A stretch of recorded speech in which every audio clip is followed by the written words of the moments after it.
the wife's secret weapon. The wife's secret weapon is inner beauty and quiet strength.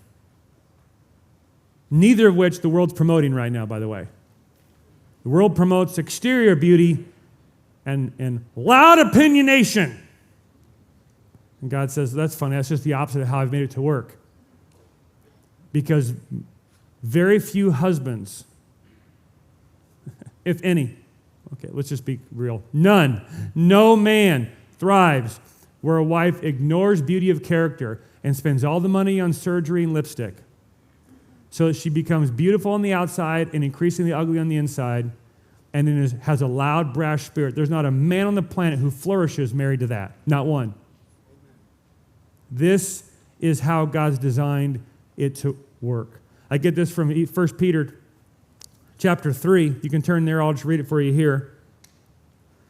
Verse 1, wives, in the same way submit to your own husbands, so that if any of them do not believe the word, many of you say, what do I do? My husband's not a believer. Peter answers your question. If any of them don't believe the word, they may be won over without words by the behavior of their wives.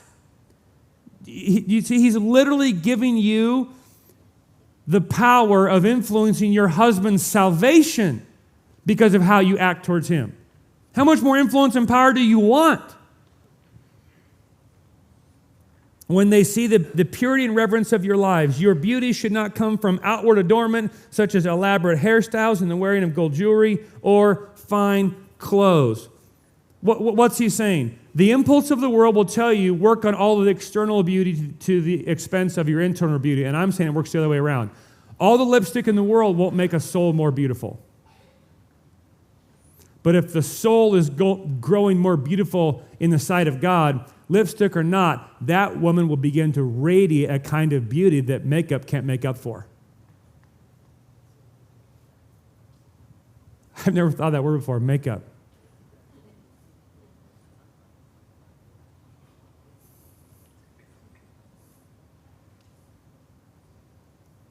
If you're having to spend an inordinate amount of money on makeup to present the mirage of beauty, it might be because you're trying to make up for a lack of inner beauty.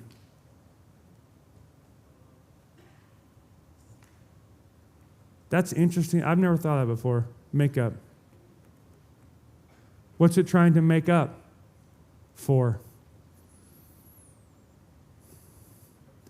Ladies, we have a profound opportunity in this generational moment to demonstrate to a shallow, thin,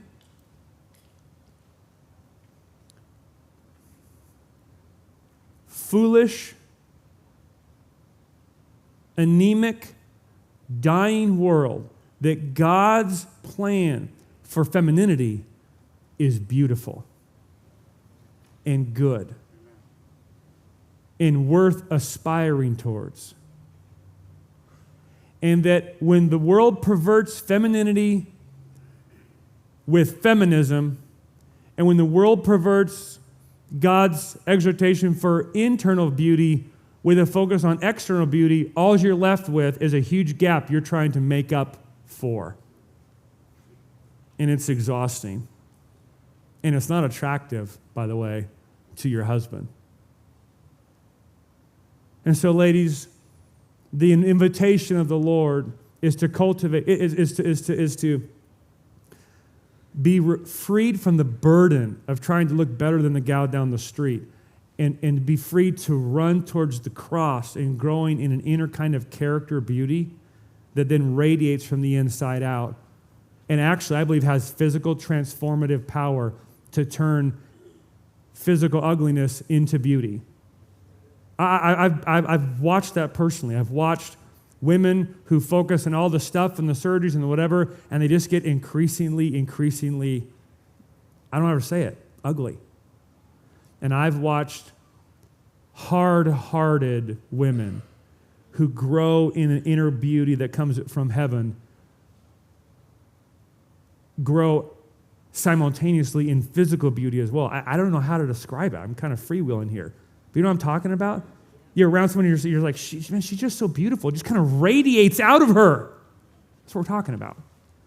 as to like, boy, I mean, they must have a line item in their budget for Botox because she looked excited. You know? You can look permanently surprised the rest of your life. Or you can radiate a kind of beauty that literally changes the room, every room you walk in.